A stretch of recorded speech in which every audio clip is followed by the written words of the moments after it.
apparemment, au moment où Boumediene meurt,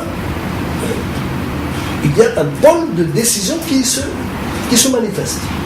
Qui se réunissait déjà au niveau de l'UNITA, voilà. Qui voulait décider déjà trancher. Et il y avait déjà clairement, d'après tous les témoignages, deux tendances, deux candidats, entre guillemets, à l'intérieur même du régime. C'était pas des candidats ouverts. Bouteflika et Mohamed Salah Yahyaoui. Et je crois comment que quelqu'un comme Bouteflika, à l'époque, a-t-il perdu le match, le pari alors qu'il, lui, pensait éventuellement qu'il était le candidat privilégié? Bonne question. Voilà. Bonne question. Contrairement à tout ce qu'on a cru et qu'on a entendu, j'ose une interprétation tout à fait iconoclaste. Celui qui se présentait à tort ou à raison comme une sorte de continuateur de la mouvance idéologico-politique de Boumediene, ce n'est pas Bouteflika. C'est Chérif Belkacem. Très bien, Chérif Belkacem était hors circuit. Ah. C'est Yahya. Et c'est intelligent. C'est intelligent parce que quand il s'est présenté, c'est presque le candidat de la continuité. En même temps, quand il se présente, je crois qu'à l'époque, il était directeur de l'Académie militaire interarmes, chercheur. Je crois.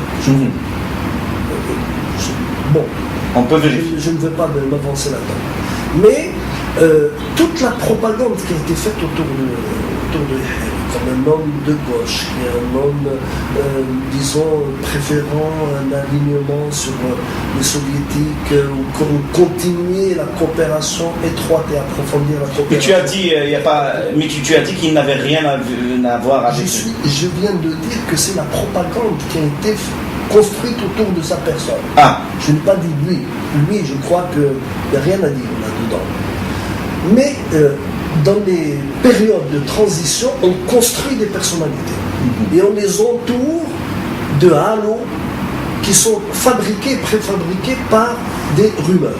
La rumeur a donné Yahyaoui comme étant le continuateur de Boumediene des années 70.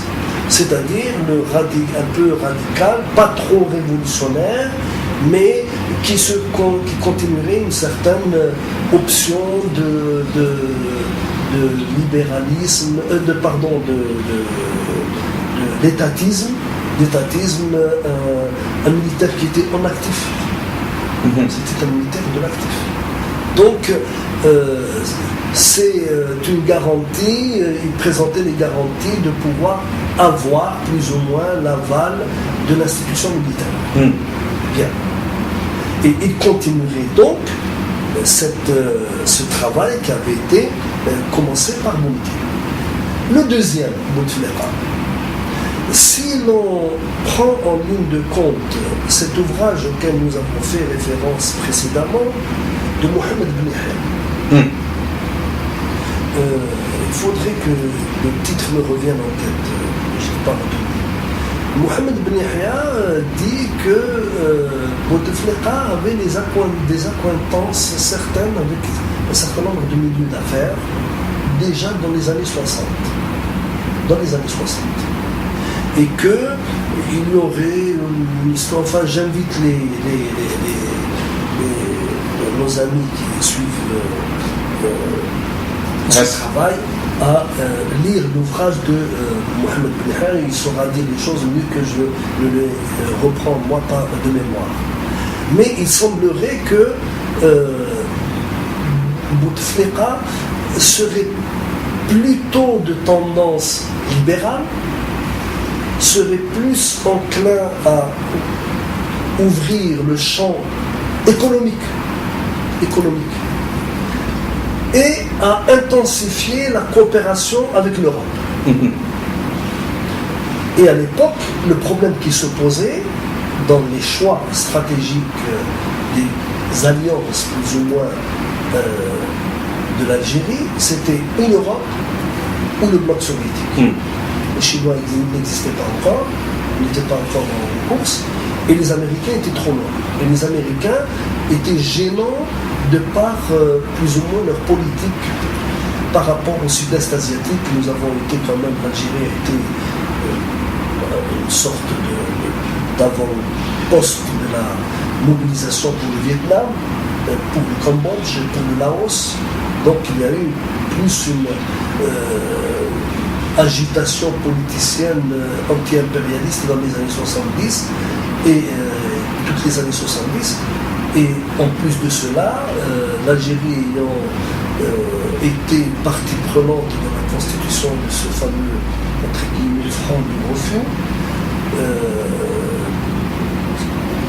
montrer un certain radicalisme quant au règlement de la question palestinienne et considérant que les États-Unis étaient des inconditionnels qui ont toujours été d'Israël, il était un peu malvenu de s'approcher des États-Unis. Pourtant, je pense que c'est au début des années 80, après la mort de Boumedienne, quand il y aura la prise d'otage de l'ambassade des États-Unis à Téhéran, c'est le gouvernement algérien qui intervient. D'accord, mais ça c'est très important parce que l'étude de l'histoire des relations algéro-américaines est une étude très importante. J'ai eu la chance de travailler dessus il y a une quinzaine d'années. Il y a un Algérien spécialiste de cette question qui a longuement travaillé sur cette période depuis l'indépendance des États-Unis d'Amérique jusqu'à l'indépendance de l'Algérie. C'est une histoire très fertile, très intéressante et qui renvoie à des relations un peu particulières, un peu d'ailleurs extraordinaires côté algérien, etc. Est-ce que l'ambition d'un certain Abdelaziz Bouteflika en 1979 pour se substituer ou pas, succéder à Boumedienne, est-ce que cette ambition était mesurée? N'a-t-elle pas été démesurée? Est-ce qu'il était cette ambition était naturelle? Son ambition, je crois qu'il l'a toujours eu, et le choix, pas seulement le choix, toutes les intrigues qu'il a pu construire pour arriver à ce poste extrêmement sensible du ministre des Affaires étrangères n'est pas naïf, ni neutre. Il a tout de suite compris que la personnalité de Boumedienne dans les années 70 voulait se construire sur le plan international. Donc lui aussi, il voulait absolument refaire le même scénario, c'est-à-dire construire une deuxième personnalité internationale, à vocation internationale, dans la réalité algérienne. C'est pour ça qu'il a tout fait pour avoir le ministère des Affaires étrangères. Il l'a occupé pendant 13 ans. Il ne l'a jamais lâché. Il ne l'a jamais lâché. Et sous toute réserve, je crois qu'il a fait l'objet en 1978 ou 77 d'un brûlot, un livre, pas le livre récent, mais ça c'est une réédition, c'est le livre récent de Bouchiko Consort, notre ami Bouteflika. Il y a eu un livre qui a été... On parle des années 70, 78-77. Il y a un livre qui s'intitule L'Algérie depuis, de Étienne Malard, qui est un pseudonyme, qui a été publié aux éditions La Découverte. Non, pas La Découverte, c'est ce que je raconte. C'est l'édition qui a repris l'aspect. Je commence un peu à travailler du chapeau. Les éditions La Table Ronde. La Table Ronde. Et les éditions La Table Ronde, ce sont des éditions de droite en France. Pour ne pas dire liées pratiquement à l'extrême droite. Et ce livre est un brûlot contre Bouteflika. Ciblant essentiellement Bouteflika. Est-ce que, d'après la rumeur, maintenant que tu évoques ce brûlot essentiellement contre Bouteflika de l'époque, des années 77-78, avant même la mort de Boumedienne, est-ce que ce pseudo de Christian Malard, est-ce que ça n'était pas, d'après la rumeur, ça n'était pas Ahmed Talib Ibrahimi par hasard? Quelqu'un me l'a dit. Quelqu'un m'a dit, ça c'est le style d'Ahmed Talib. Quelqu'un. Moi, je mets toutes les réserves. Quelqu'un de sérieux, vraiment un académicien, un universitaire de talent, qui est très au fait de la réalité. Parce qu'on ne le sait pas, on ne sait pas si c'est réellement. Moi, en tous les cas, dans mes contacts, dans mes relations intellectuelles avec Taleb, je ne lui ai jamais posé la question. Il m'a dit, ce Christian malade, c'est un pseudonyme. La personne ne peut être qu'une personne très au fait des problèmes de l'Algérie et qui est très très près de la décision de Boumediene. Parce que à l'époque de Boumediene, la décision c'était Boumediene. Qu'est-ce que maintenant celui qui a toujours dit et il a reconnu qu'il avait été le plus proche compagnon de Boumediene, je crois que comme dans la théologie musulmane, il paraît que l'individu a toujours deux anges, n'est-ce pas? Un ange à droite et un ange à gauche. Si on peut se référer à cette image, Boumediene aurait Taleb d'un côté et Bouteflika de l'autre. Je ne sais pas si ce sont des anges. Ça, quelle image. Je ne me prononce pas. Mais si vraiment, à la lecture du livre, j'ai lu le livre. Je l'ai lu, j'ai fait un compte rendu, même dans un des journaux du PRS de l'époque. Et j'avais été extrêmement attentif. Effectivement, je me suis dit, c'est impossible. Celui qui a écrit ce livre ne peut pas être un Français, ne peut pas être un étranger. C'est quelqu'un du Sahara. Et quelqu'un très, très proche de Boumediene. Qu'est-ce que, en termes d'analyse maintenant, parce que moi, j'insiste sur le fait que nous ne sommes pas en train d'écrire les événements de l'histoire. Non, pas du tout.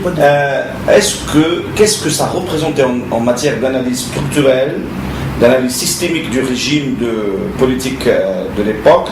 Qu'est-ce que l'arrivée de Chedli Benjedid, le colonel Chedli Benjedid, représentait par rapport à un régime parallèle? Oui.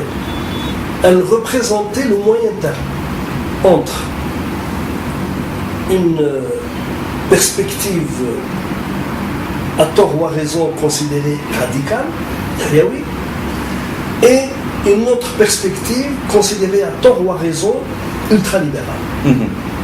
À cette seule différence, Yahyaoui, la rumeur, toujours c'est la rumeur qui nous guide dans ces années, c'est triste à dire mais c'est comme ça. Yahyaoui était donné comme étant un pro soviétique, donc plus sensible à la logique totalitaire et bureaucratique soviétique, et Bouteflika, il ne s'en est jamais caché, et serait plutôt favorable à l'Occident, à l'Europe et à la France. France, où il va très très où il allait, puisqu'il est allé avec un passeport marocain déjà. Non, mais lorsqu'on dit il était favorable, c'est-à-dire peut-être que les concepts, la charge sémantique des concepts devrait être peut-être reconsidérée. Pourquoi? Parce que lorsqu'on dit ouvert sur l'Occident, ouvert sur l'Europe, comme l'autre pro-soviétique, etc., peut-être que la connotation, c'est pas celle d'un intellectuel, parce que lorsque on parle de quelqu'un pro-européen, ça ne veut pas dire pro-libéral dans le sens ouverture du marché, ça ne veut pas dire pro-démocratique dans le sens ouverture du... Parce que si on revoit les images d'un entretien extraordinaire d'ailleurs, le lendemain du coup d'État de Boumediene contre Ben Bella, et comment que Abdelaziz Bouteflika de l'époque justifiait le coup d'État et expliquait, défendait, faisait l'apologie du coup d'État, etc., c'est quelqu'un qui ne croit ni en la démocratie, ni en le pluralisme, ni en un État de droit, ni en rien du tout. Il ne croyait qu'en la force, la puissance et l'importance du régime du moment. Oui, ça d'accord. Non, c'est juste pour... ça c'était en 65. Non, je veux dire que quelque part, les notions... peut-être qu'il faudrait peut-être les modérer un petit peu parce que... C'est vrai parce que... Sont-ils réellement des idéologues dans le sens totalitaire, soviétique, communiste ou libéraux? Pas du tout. Peut-être qu'il n'était rien du tout de ça. Pas du tout. C'est des termes comme ça qu'on utilise. C'est-à-dire que ce qu'il y avait aussi, j'avais lu à l'époque les journaux, et moi j'étais à l'époque en France, donc on suivait un peu, il y a eu tout un battage médiatique au moment où Boumediene avait été hospitalisé en Union soviétique et ensuite qu'il avait été rapatrié. Je ne sais plus dans quel journal j'avais lu, ou si j'avais entendu ça lors d'une émission radio, et que sur le chemin du retour, Bouteflika, qui l'aurait accompagné, qui l'aurait ramené, aurait même pensé à faire une escale à Paris pour le faire voir par des médecins parisiens. Alors qu'il était pratiquement en état avancé de sa maladie. Chose qu'il avait refusée, lui. Il a toujours refusé d'être ausculté par un médecin occidental.